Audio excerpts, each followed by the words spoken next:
It was like kind of through a small grapevine of like trusted sources, I found out that Susanna wanted to contact me. And after that, it was just like this wave of like, so everything I just went through was actually real. That that was real. Like what I felt was real. Like I wasn't I wasn't just actually crazy and toxic and bad. And so we met up and we spoke, and a lot of the shit that she said, the exact same things happened to me. And I was like, okay. And I had kind of seen something about like covert narcissism, and I was like, that's literally him. But then I kind of let it go because all my friends were like, we know he's an asshole, girl. Like, just let it go, And I was like, okay, fine. But I felt like nobody else I really talked to really understood, except for my partner, who was like, that sounds kind of abusive. But no one else really understood like the level that it was at. And because it just sounds like a normal, not a normal guy, but it just sounds like a guy who's not being a very good partner. And yeah, that's what it was, but it's also, it just felt like so much more than that at the same time.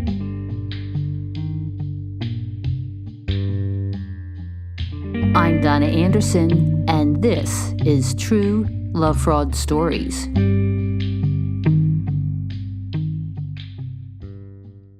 Here's a critical point for survivors of love fraud to understand.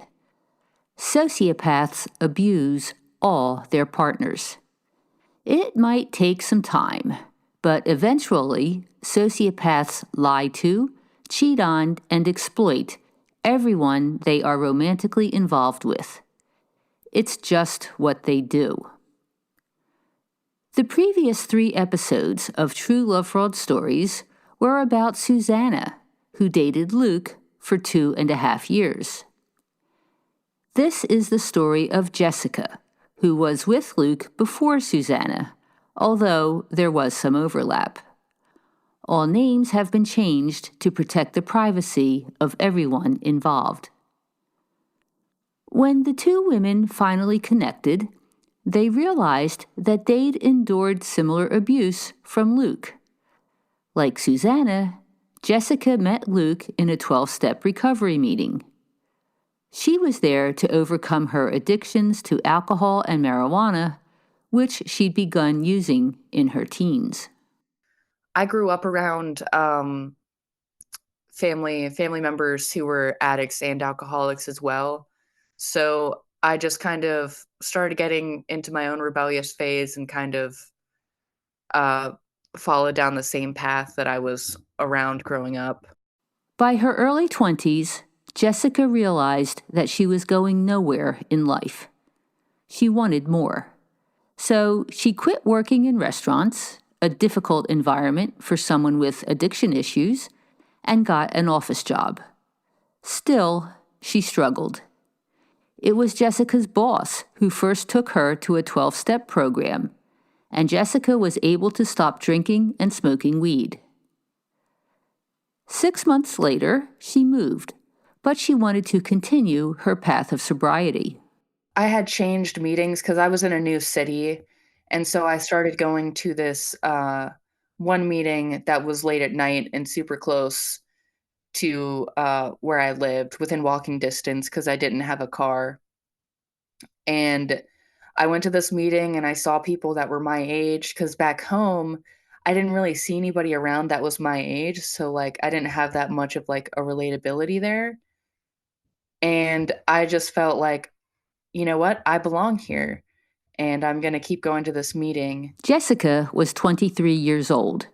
She'd been going to the meeting for about 3 months when she met Luke. I remember he complimented my Adidas sweatpants, and I heard a voice, and I like, very low, deep voice, and I was like, where is that coming from? And then I realized, like, I found where it was coming from, and it was coming from this guy who was staring at me really intensely. Sometimes, after meetings, the group would talk, play pool, or sing karaoke. It took a while, but eventually Jessica and Luke became friends. When they chatted, Luke frequently complained about his inability to get a date. Jessica tried to boost his self-esteem and encouraged him to approach women, including Susanna. She had asked to buy a t-shirt off him because he was always kind of peddling his art at meetings, which is kind of goes against one of the traditions of the program. It's like not to do that stuff. But he did it anyways because he's just Mr. Cool Guy. So she ended up buying a shirt off of him, and afterwards he was giving me a ride home.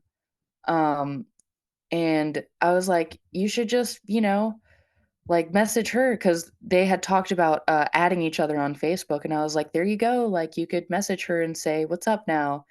And because he had been really like uh low self-esteem and like vocalizing that he had a low self-esteem to the point where he was asking both me and my friend to like a picture of himself that he had posted on Instagram and stuff. So he was asking for like support in these areas. And so I was like, why don't you just go holler at her? She's pretty. And he was like, no, no, just going in on himself, putting himself down. And I was like, you have so much to offer. What are you talking about? Like, I even, thought that you were attractive and had a little tiny crush on you. And he was like, you shouldn't have told me that. And yeah, he was right. I should not have told him that. Um, I was even dating somebody at the time. Like, it wasn't serious, but I was like kind of spoken for because I don't really like dating multiple people at once. Um, but it was kind of doomed after that, after I had told him that. Luke gave Jessica rides home from the meetings. When they got to her house, they'd sit on her porch and smoke cigarettes. Luke asked her why she wasn't hanging out with her boyfriend. And so he started kind of slowly getting into my head of like, well, why doesn't he do that? Why is he doing all these things? Like, why isn't he doing what I'm doing for you? Uh, and so it started like just kind of getting in my head like, oh, he's right. Like, I deserve more. Jessica's boyfriend was in college and didn't have much time for her. She started thinking about ending the relationship. I ended up doing it, broke up with him, and Luke was there for me that same night. We smoked cigarettes on my porch. I never let him inside my house. I just wasn't comfortable doing that. And then that same night, he asked me for a tour of my house. He was just like, it's weird that I've never been inside your house. And I was like, okay, sure, I'll show you, but that's it. Jessica gave Luke a brief tour, and afterwards he asked if she wanted to hang out the next day. They went to a meeting where Jessica told her sponsor everything that was going on. The sponsor later texted her. He didn't think an involvement with Luke was a good idea. Jessica didn't follow his advice. Within the same 24 hours that I had broken up with my ex-boyfriend, I had already slept with Luke. And I am not the type of person that does something like that. No hate to anybody that does. For me, it just makes me feel bad. And I remember the whole time, like even leading up to it, I was just like, felt like all this tension, especially as soon as I broke up with my ex, when we were like hanging out that day, there was just all this tension. And I just was like, where the hell is this coming from? Because like, I don't feel like it's coming from me. And like nothing was said, but it just all felt like kind of insinuated. And he flirted with me a couple times, and I was like, what the hell? And it's just like, when someone flirts with you like that, like, and you respond and you're like, what the hell? And it freaks you out, like, that's usually a sign that, like, don't lean into it. Like, get away from that person. But for whatever reason, I was just like, all right, we're just gonna keep doing this. And we ended up being intimate, and I did not enjoy it. It was just kind of one of those things where I felt like this was expected of me. And with my partners at that time, I never really thought about what I wanted out of a partner. I just thought about what a partner would want from me.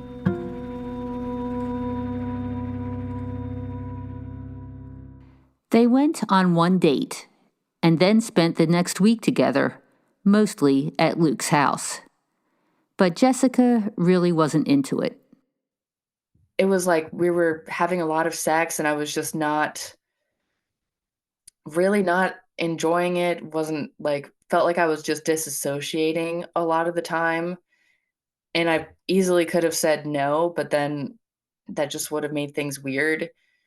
And I don't know. I ended up having like kind of not a breakdown, but I ended up smoking weed again because I was like, how did this happen to me so fast out of nowhere? Like, I had just gotten out of a relationship. I don't jump ships like that. And I was just very confused at what was happening to me and why I felt the way I did. Because I was like, I like this guy in theory, but in practice, it's terrible. Like something's missing, and I'm not even attracted to him anymore. Still, they continued. Jessica asked Luke not to tell anyone that she was smoking marijuana again. He quickly violated her confidence. Then Jessica went home to visit her family for Thanksgiving. While she was away, she swiped through Luke's Instagram and saw that he was hanging out with a girl that he'd tried to get together with before becoming involved with Jessica. She texted him. She knew he was interested in the girl, and seeing them together made her uncomfortable. And he's like, I would never do anything like that. How could you think that of me? And I was like, look, I've been cheated on before, and it just obviously it triggers me. And so I guess to make me feel better, we made it official on Facebook, but the caveat was that it was like private. So like we could see that we were in a relationship, but like none of our friends, nobody else could like view that. Um, so that was just kind of pointless, but yeah. When Jessica returned, Luke picked her up at the airport with flowers and kisses, which was unusual for him. He was normally unemotional. Then he immediately started pulling away. Jessica, in the meantime, didn't understand her own involvement in the relationship. In her confusion, she continued smoking weed. That made her situation even more difficult.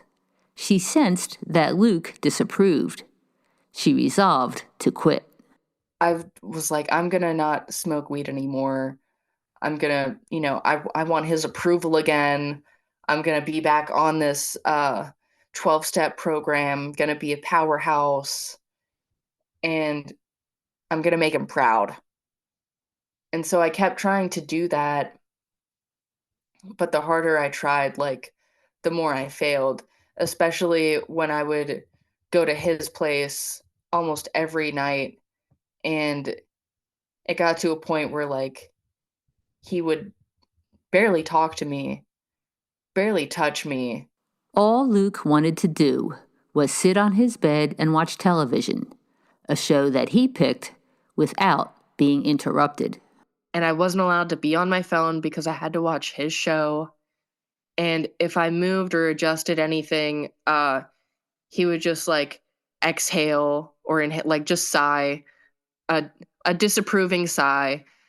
or if I tried to like, you know, cuddle up to him or anything like that, he like hated it. But especially if I moved or adjusted. Luke wasn't affectionate at all anymore, and Jessica was starved for physical attention. Finally, one night, while sitting on his bed, he was interested in her.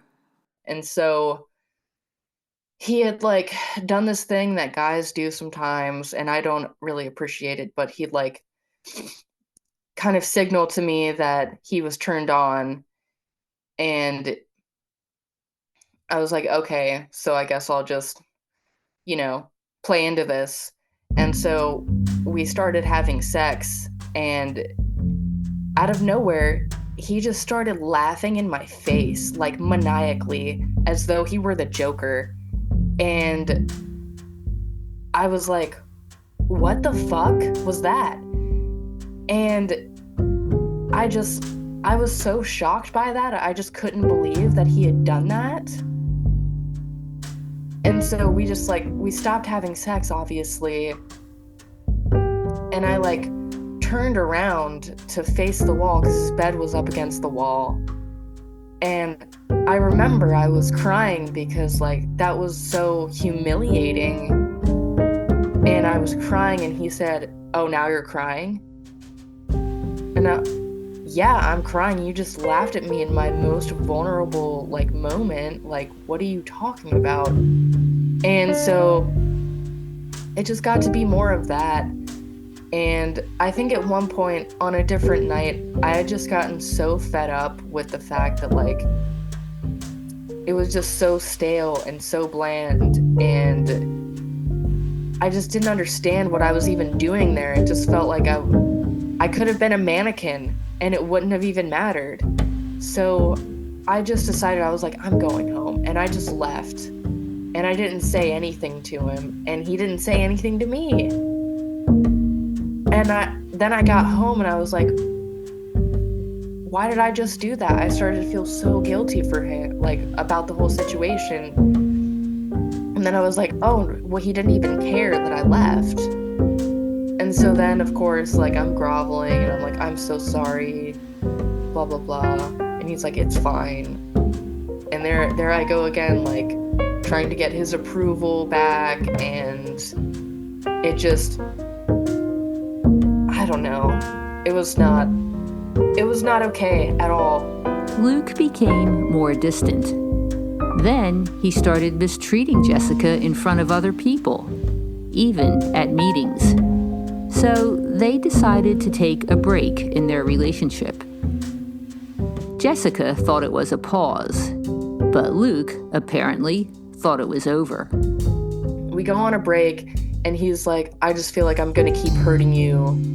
And the way he was wording it was just that I couldn't handle being in a relationship with him, like implying that I was too weak to be with him. And then I think it was like a couple days later, I'm like missing him. And so I go look at his socials, and I see that he's like deleted everything of me, which there wasn't that much to begin with, but like he went out of his way to like delete me from existence pretty much. And I was pretty hurt by that.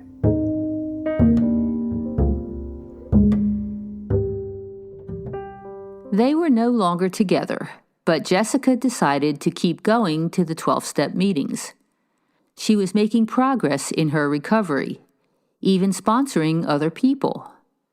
Then Luke started showing up at her meetings. After one of them, he texted her. Did she want to go to Taco Bell? And so we did that. And I asked him when we got back together, like, hey, were you just like, showing up to my home group, you know, to see me?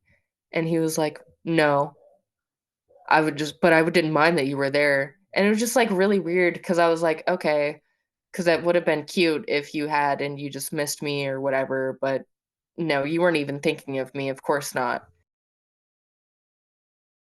They were together when Valentine's Day rolled around. Sort of.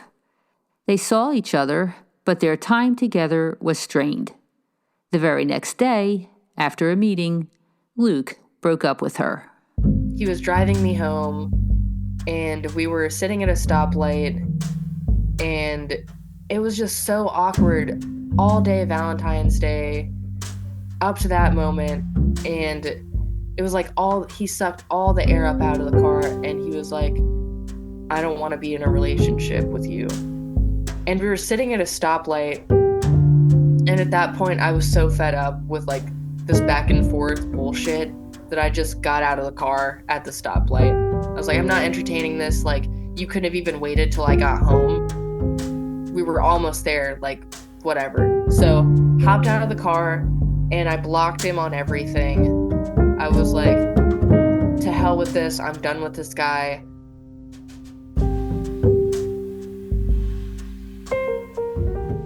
Then, in March 2020, the pandemic broke out, and everyone was locked down. Jessica unblocked Luke, but not because she wanted to talk to him. She wanted him to know that he didn't have power over her. Within a day, he messages me and is like, you unblocked me. And then he starts saying things like, isn't it crazy how after we broke up, the world started falling apart? And just weird, annoying things like that. But also, I was like, yeah, it is crazy, isn't it? Because I was still in that cycle of like, it was intoxicating almost, especially to a person who is an addict, of like, okay, the highs and lows of the relationship. So like now we're picking this back up, and I'm like intoxicated by it, and I want to do anything I can to keep it at this level. So, Jessica and Luke started seeing each other. Once again, it wasn't satisfying. It really took no time at all. It was like the cycle was going faster and faster each time. So it really took absolutely no time at all for him to go back to being super stale. And I felt like at this point, if I just waited on him hand and foot, then maybe that would get him to appreciate me, or like show some sort of like loving emotion, affection, anything. So I was literally bringing him coffee in bed, doing this, doing that. In the meantime, Jessica was thinking about getting her driver's license back. She'd lost it years earlier for driving under the influence.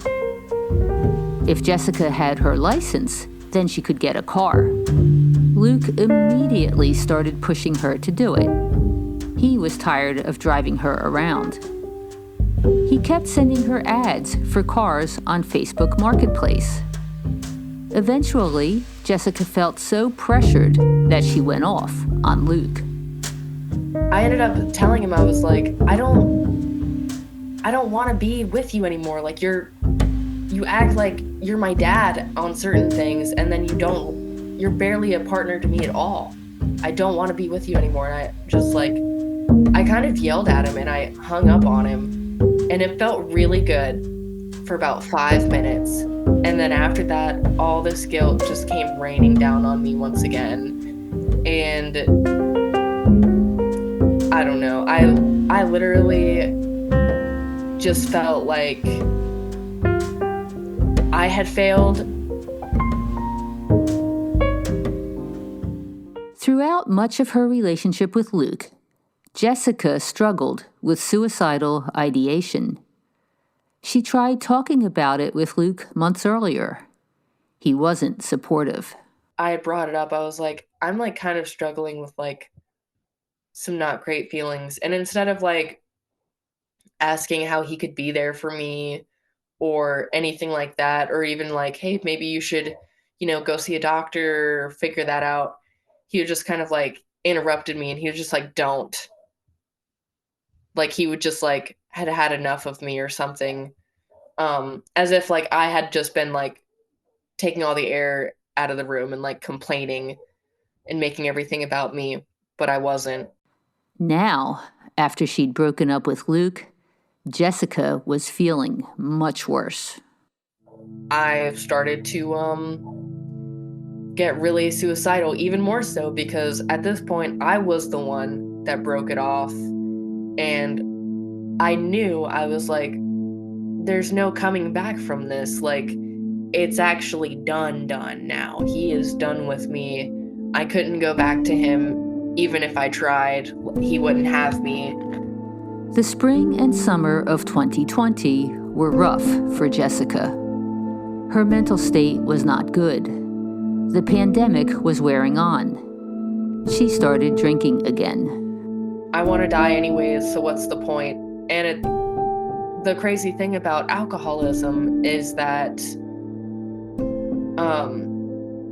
yeah, I wanted to die, but it, like, drinking again kind of tricked me into staying alive because I was now living for the next drink that I had to take. So in a weird, twisted way, it saved my life. Then many cities erupted in protests over the George Floyd case, including where Jessica lived. She joined in. At first, the protests were okay, but then they became frightening. And I wasn't doing anything crazy. I was just kind of like out there because it seemed like super peaceful at first in those first couple nights, but the last time I was out there, it got really, really crazy to the point I was hiding behind a trash can. And, the only thing I could think of was Luke. And I ended up texting him and I was like, hey, if anything happens to me, I just want you to know, like, we're cool. Luke responded and they started talking again, although nothing came of it. But in my mind, I was like, hopefully, like, maybe we can, patch things up. But there was no patching things up because, like, I was already so far gone, was out there, didn't care what happened to me, except I just wanted this person who had hurt me so much to know that it was okay. It was okay that they'd hurt me. So yeah, that's where my mind was at. I was just clearly losing my mind and very heartbroken. I ended up trying to unalive myself, and some people found me on a bridge, and they saved my life. And after that, I didn't drink anymore. And I smoked weed for a little bit, but then I realized, like, I needed to stop again.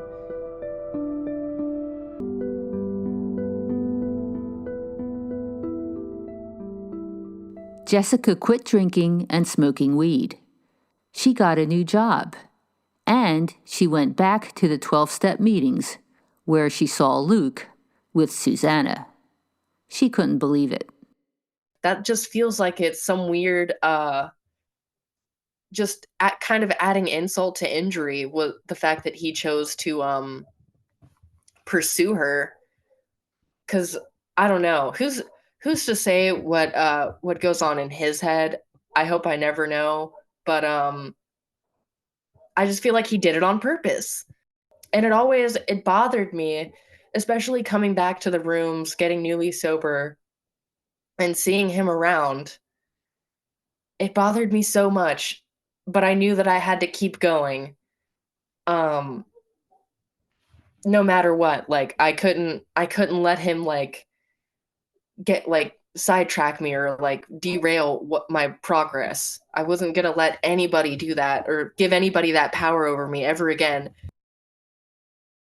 Jessica kept going to the recovery meetings.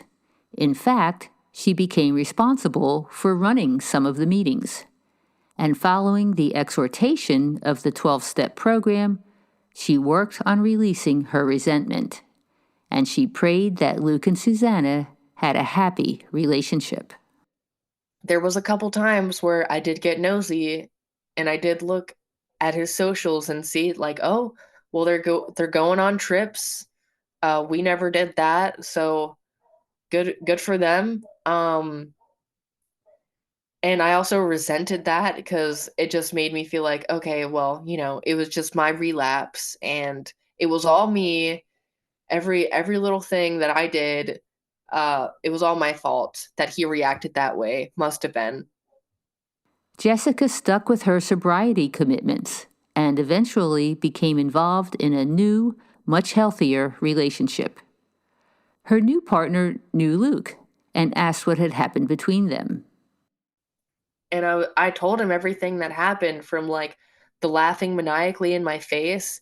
And this guy was the first person to tell me, out of all my friends who had been there with me, he was the first person to say, I don't know, that sounds kind of abusive. And I was like, thank you for saying that, because it validated me so much. Jessica was doing well, so she attended fewer meetings. Still, when she did occasionally see Luke, it was uncomfortable. One thing I realized was when he would like break up with me, or anytime I would see him, was that I would start to get really cold. And then I realized, like, oh, that's my body shaking from anxiety. And I've never in my life had that happen to me. I just thought I was cold. And then I realized, like, oh no, I'm just really, really uncomfortable around him. After all these years, after me thinking, oh, it must have been me, um, because I relapsed because of, whatever my problems are, like my, suicidal ideations were just so much for him. I thought it was all my fault. I thought it was me. Then Jessica heard from Susanna. They talked and learned that they'd both been mistreated by Luke in many of the same ways.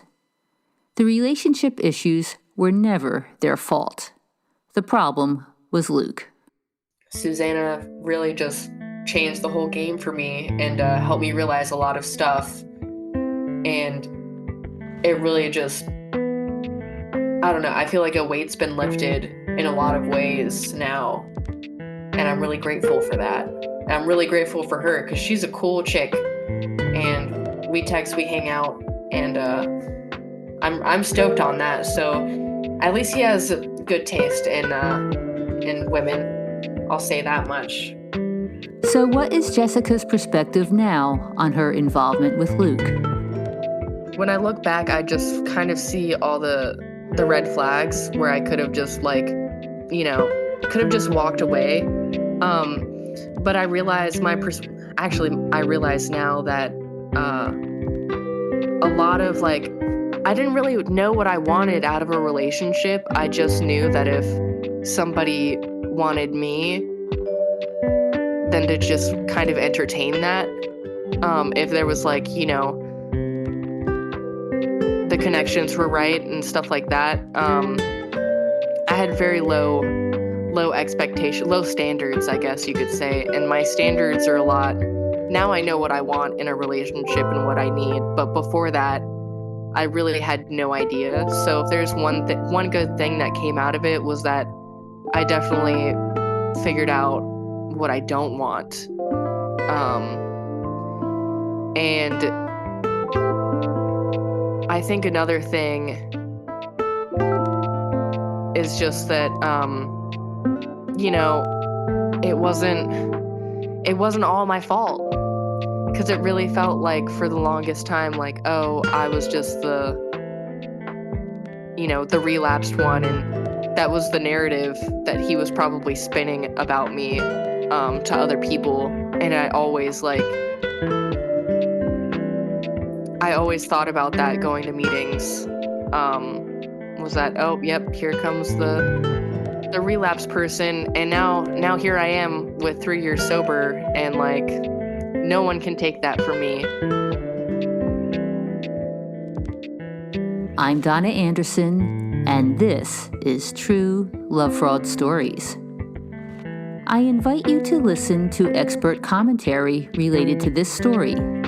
I interviewed Dr. Leanne Leadham, a psychiatrist and expert on psychopathy. We talk about how abuse, trauma, and betrayal affect the brain. To listen to this show ad-free, please subscribe to True Love Fraud Stories. As a subscriber, you'll be invited to Love Fraud Live, my informal support group. I do a short presentation about sociopaths and narcissists, and then answer your questions.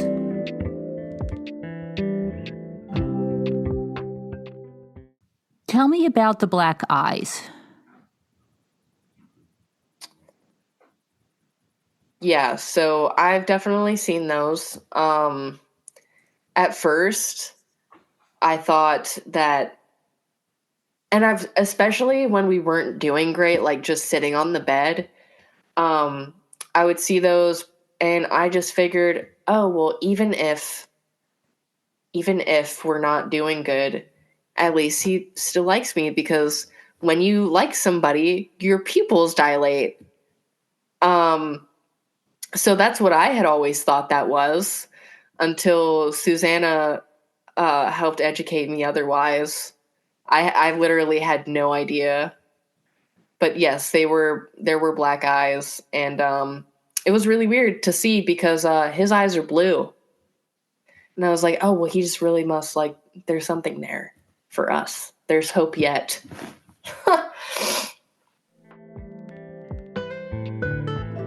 True Love Fraud Stories is produced by lovefraud.com. For more information about this story, other great stories, or if you'd like to share your story, visit podcasts.lovefraud.com. Engineering is by Terry Kelly. To learn how to recognize and recover from everyday sociopaths, visit lovefraud.com. You'll find articles, books, and webinars. You can also book an appointment with me, Donna Anderson, for a personal consultation.